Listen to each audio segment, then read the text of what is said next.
BJP के राष्ट्रीय अध्यक्ष जेपी नड्डा 21 दिन के अंदर दूसरी बार पटना आ रहे हैं। अब सवाल यह उठ रहा है कि राष्ट्रीय अध्यक्ष को बार बार पटना क्यों आना पड़ रहा है। क्या बीजेपी के अंदर जो मनमुटाव सिर्फ फुटबॉल थी वो पिछले हिदायत के बावजूद भी गुटबाजी खत्म नहीं हुई। लग तो नहीं रहा है कि पिछले बार जेपी नड्डा ने जो सख्त हिदायत दिया था कि अगर गुटबाजी खत्म नहीं होती है तो फिर आला कमान के पास अगर शिकायत पहुंचती है तो अंजाम बुरा होगा। क्या शिकायत आला कमान के पास पहुंच चुकी है? सवाल बड़ा है। 21 दिन के अंदर किसी पार्टी का राष्ट्रीय अध्यक्ष बिहार जैसे प्रदेश में आ रहा है, जबकि हरियाणा और जम्मू कश्मीर में चुनाव को लेकर सरगर्मी तेज है। चुनाव प्रचार चल रहे हैं, अभियान चल रहे हैं। जम्मू के बाद हरियाणा में पूरा बीजेपी कैंप कर रहा है और पूरे बीजेपी के सीनियर लीडर जब हरियाणा में फोकस कर रहे हैं तो बिहार में क्या करने आ रहे हैं जेपी नड्डा? कार्यक्रम का नाम रखा गया है कि सदस्यता अभियान की समीक्षा। गजब हाल है साहब, महीने दिन भी नहीं पूरे हुए कि समीक्षा की जरूरत पड़ गई। हालात साफ है कि बिहार बीजेपी में जो गुटबाजी है वो थमने का नाम नहीं ले रहा है। दो कुनबा फर्स्ट बिहार पर हमने आपको अब से कुछ दिन पहले खबर चलाई थी, बताया था कि बिहार में जेपी नड्डा के सामने कौन कौन सी मुश्किलें सामने आई थी। विजय सिन्हा का एक अलग गुट, सम्राट चौधरी का एक अलग गुट, और ये गुट मंच पर जब दिखा था और फर्स्ट बिहार ने वो खबर को प्रमुखता से चलाई थी। कहा गया था कि जेपी नड्डा की जो हिदायत उस खबर के बाद आई थी, जेपी नड्डा ने बीजेपी नेताओं को सीधे तौर पर चेता दिया था, लेकिन नड्डा के चेतावनी का कोई असर बिहार बीजेपी पर अंदर खाने में नहीं दिखा, सार्वजनिक जगहों पर तो दिख रहा था। इस बीच खबर यह भी आई कि नीतीश कुमार बीजेपी कोटे के मंत्रियों से दूरी बना के चल रहे हैं। कई जगहों पर समीक्षा बैठक में तो नीतीश कुमार ने विभाग के मंत्री तक को नहीं बुलाया जो बीजेपी के थे। लेकिन जेपी नड्डा के आने के एक दिन ठीक पहले जब मीडिया में नीतीश कुमार की खूब आलोचना हुई, तब नीतीश ने कोरम पूरा करने के लिए आज सम्राट को तो जरूर बगल में बिठाया था, लेकिन उसके बगल में विजेंद्र यादव को बिठा लिया था। अब सवाल है कि जेपी नड्डा के ठीक पटना आने से पहले स्थितियों को सामान्य दिखाने की कोशिश की जा रही है या अंदर खाने की भनक जेपी नड्डा को पहले से पहुंची हुई है। नड्डा इस बार अमित शाह के कहने पर आ रहे हैं। इस बार सदस्यता अभियान की समीक्षा के साथ बीजेपी के अंदर नेताओं के अंदर जो मनमुटाव है उसकी समीक्षा की जाएगी और फाइनल चेतावनी के साथ इस बार सेटलमेंट करवा के नड्डा जाएंगे। बेहद घंटे, जो लिमिट के घंटे हैं नड्डा के पास, और इन्हीं कुछ घंटों में नड्डा को कई फैसले लेने हैं। बिहार बीजेपी के प्रदेश अध्यक्ष दिलीप जायसवाल बिहार सरकार में मंत्री हैं, ताकतवर हैं। इनके मंत्रिमंडल में अब तक मौजूद रहने की वजह से भी बवाल मचा हुआ है। एक वक्त था कि सम्राट चौधरी का कद बीजेपी में काफी तेजी से बढ़ा था। बीजेपी ने प्रदेश अध्यक्ष बनाया, सरकार बनी तो मंत्री भी बना दिया, उप मुख्यमंत्री बन गए। बीजेपी ने झटका नहीं लगा पर कतरने में, एक वक्त नहीं गंवाया बीजेपी ने थोड़ा भी। और बीजेपी ने क्या किया? बीजेपी ने सम्राट चौधरी को मंत्रिमंडल में जगह बना दिया, नेता सदन चुना गया है। सम्राट चौधरी विधानमंडल में नेता हैं और बिहार में डिप्टी सीएम है, लेकिन प्रदेश अध्यक्ष की कुर्सी उनसे छीन ली गई। उनके जगह पर दिलीप जायसवाल बने, लेकिन दिलीप जायसवाल के मंत्री बनने के बाद प्रदेश अध्यक्ष की जिम्मेवारी उनको दी गई है और अब तक वो प्रदेश अध्यक्ष हैं, मंत्रिमंडल से उनकी जगह नहीं गई है। जबकि पिछले ही बार यह तय हो गया था कि एक व्यक्ति एक पोस्ट ही बीजेपी में रहेगा। बीजेपी का यह पहले से नियम तय है, फिर दिलीप जायसवाल पर इतनी मेहरबानी क्यों की जा रही है? दिलीप जायसवाल की कुर्सी जानी तो तय है, लेकिन कब? इस बात को लेकर सम्राट खेमे में नाराजगी है। इन तमाम कयासों के बीच आखिर नड्डा क्यों आ रहे हैं? कुछ खबरें आपको और भी हम बताएंगे इसी से जुड़ी हुई।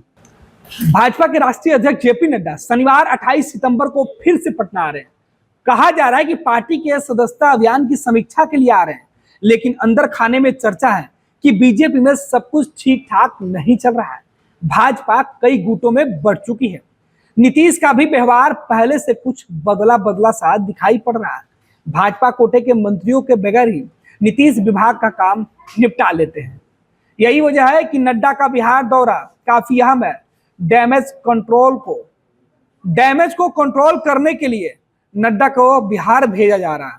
कहा तो यह भी जा रहा है कि नड्डा इस बार अपनी मर्जी नहीं बल्कि इस बार मोदी और शाह के मर्जी से बिहार आ रहे हैं।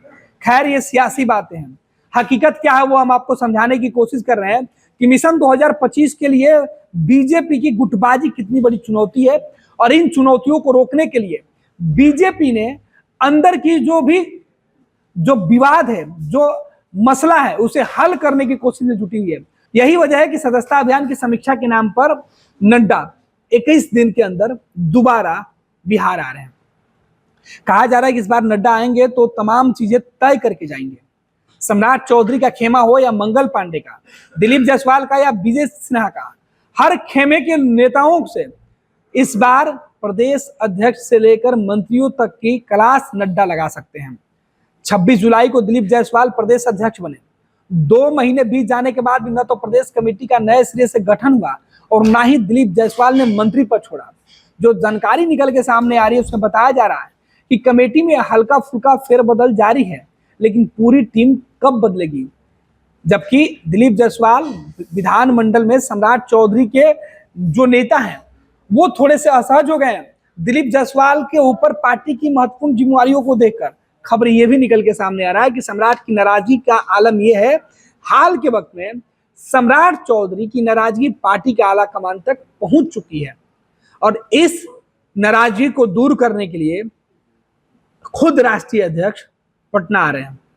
भाजपा के अंदर, बीजेपी के अंदर 2025 के चुनाव में कई ऐसे चेहरे हैं जो खुद पार्टी के अंदर महत्वपूर्ण गिनतियों में है कि अगर पार्टी को जनाधार मिलता है तो वो अपना मुख्यमंत्री का चेहरा उनको बना सकती है। कई चेहरे इसमें शामिल है। इसमें नित्यानंद राय का नाम काफी दिनों से चल रहा है। नित्यानंद राय के बाद सम्राट चौधरी और विजय सिन्हा भी दावेदारों के लिस्ट में शामिल हो चुके हैं। इधर नंदकिशोर यादव भी, अगर यादव जाति से अगर आता है, लालू प्रसाद यादव को डैमेज करने की बात होगी तो नित्यानंद पर अगर भरोसा नहीं बनता है तो नंदकिशोर उसमें सेफ खेलना चाहते हैं। इसके अलावा संजय जायसवाल और मंगल पांडे भी बीजेपी के लिस्ट में या बीजेपी के अंदर जो खेमेबाजी चल रहा है उसमें मजबूत दावेदारी में इनकी भी चर्चा है। हालांकि इन तमाम बातों को केवल बिहार की सियासत में कयास भरी है। हकीकत में बीजेपी के अंदर जो फैसले होंगे वो आलाकमान को तय करना है, लेकिन नीचे लॉबी जारी है। बिहार विधानसभा चुनाव को देखते हुए तमाम दलों ने अपने सदस्यता अभियान की शुरुआत कर दिया है। बीजेपी ने भी इसके लिए 1 करोड़ सदस्य बनाने का लक्ष्य रखा है। पार्टी के अंदर तो आलम यह है कि सदस्यता अभियान के नाम पर पार्टी के जो कार्यकर्ता हैं वो अपने जो जानने वाले लोग हैं उनसे जबरन सदस्य बनवा रहे हैं। कहा तो यहां तक जा रहा है कि मोबाइल नंबर पर मिस कॉल दीजिए और आप सदस्य बन जाइएगा, लेकिन इसके पीछे का खेल बड़ा निराला है। आपको बता दें कि भाजपा के राष्ट्रीय अध्यक्ष 7 सितंबर को पटना आए थे। 2 दिन पटना में रहे। जेपी नड्डा ने कई सरकारी और गैर सरकारी कार्यक्रमों में हिस्सा लिया और उसके बाद उन्होंने सदस्यता अभियान की समीक्षा भी की थी। इधर 2025 के विधानसभा चुनाव और विपक्ष की गतिविधियां अलग बढ़ी है। एक नया राजनीतिक दल बनाने की चाह में कई जो नेता हैं वो अपनी अलग एक पहचान बना रहे हैं, और यही वजह है कि बीजेपी के साथ साथ तमाम जो राजनीतिक दल है उनके अंदर बेचैनी है कि किस तरीके से रणनीति सेट किया जाए, क्योंकि नई बनने वाली पार्टियों के प्रति लोगों का रुझान ज्यादा दिख रहा है। और ये लोग वही हैं जो इसके पहले बिहार के तीनों प्रमुख पार्टियों के झंडा ढोया करते थे।